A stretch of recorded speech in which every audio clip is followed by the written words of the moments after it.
విశ్వవిఖ్యాత నట సార్వభౌముడు దివంగత నేత ఎన్టీఆర్ బర్త్డే రోజు man of masses NTR personal look కిక్కిస్తోంది. తాత పోలికలే తన ఫేట్ ని సగం మార్చేస్తే నటుడిగా తన జర్నీ మిగతా సగం తన తలరాతనే మార్చేసింది. అయితే డ్రాగన్ మూవీలో మాత్రం తాతకు తగ్గ మనవడు కాదు, డైరెక్ట్ తాతగానే మారుతున్నాడు ఎన్టీఆర్. బేసిక్ గా సీనియర్ ఎన్టీఆర్ అంటేనే గోట్ అనే అభిప్రాయం ఉంది, అంటే గ్రేటెస్ట్ ఆఫ్ ఆల్ టైమ్. ఇప్పుడు ఆ గోడ్ స్థానాన్ని మ్యాన్ ఆఫ్ మాసెస్ భర్తీ చేయాలంటే తను తాత లాంటి పాత్రలు కాదు, తాతగానే మారాలని తేలిందా? అందుకే డ్రాగన్ లో ఈ నందమూరి మనవడు నందమూరి తాతగా మారిపోయాడా? అసలు సిసలు ఎన్టీఆర్ ని ప్రశాంత్ నీలే చూపించబోతున్నాడా? రాజమౌళి వల్ల కానిది ప్రశాంత్ నీల్ వల్ల అయ్యేలా ఉందా? అదెలా? Take a look.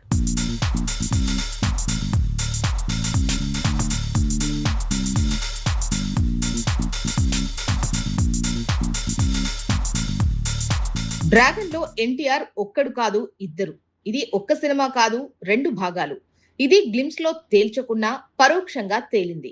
కారణం, డ్రాగన్ గ్లిమ్స్ లో లూగర్ పాత్రనే పరిచయం చేసిన ప్రశాంత్ నీల్ తనే డ్రాగన్ అని ఎక్కడా చెప్పలేదు. అక్కడే విశ్వవిఖ్యాత నట సార్వభౌమ సీనియర్ ఎన్టీఆర్ తో జూనియర్ ఎన్టీఆర్ కున్న పోలిక మెలిక పెడుతోంది. ఆ విషయానికొస్తే నిజానికి ఎన్టీఆర్ డ్రాగన్ లో తాత మనవడి పాత్రలు వేశాడనే ప్రచారం ఎప్పటినుంచో ఉంది. డ్రాగన్ టైటిల్ రోల్ మాత్రం తాత పాత్రలో కనిపించే ఎన్టీఆర్దే అని ప్రచారం జరుగుతోంది. దీనికి ఎన్టీఆర్ కున్న లింక్ ఒక్కటే, ఫేట్ చేంజింగ్ రోల్, ఏజ్ కు మించి వేసే పాత్ర. అవును, తాతంతటి గొప్పోడవ్వాలంటే ఏకంగా తాత పాత్రే వేసి తాతను రీచ్ అయ్యే సాహసం చేస్తున్నాడు ఎన్టీఆర్.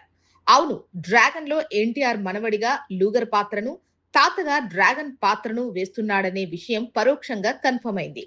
గ్లిమ్స్ లో ఇచ్చిన హింట్స్ తో తేలింది.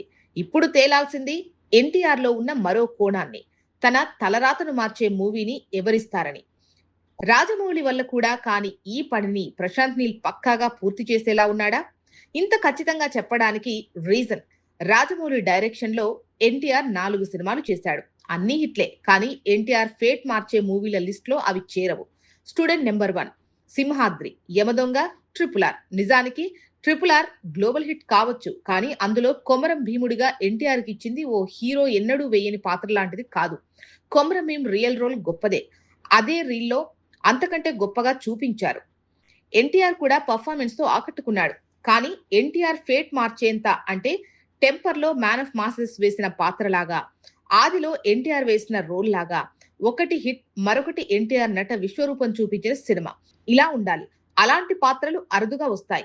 జై లవకుశలో నెగటివ్ రోల్ కూడా అలాంటిదే. కాబట్టే తాతకు తగ్గ మనవడు అనిపించుకోవాలంటే ఇలాంటి నెక్స్ట్ లెవెల్ పాత్రలే వేయాలి. అలాంటి పాత్రే డ్రాగన్ లో ఒకటి కాదు, 2 పడ్డట్టున్నాయి.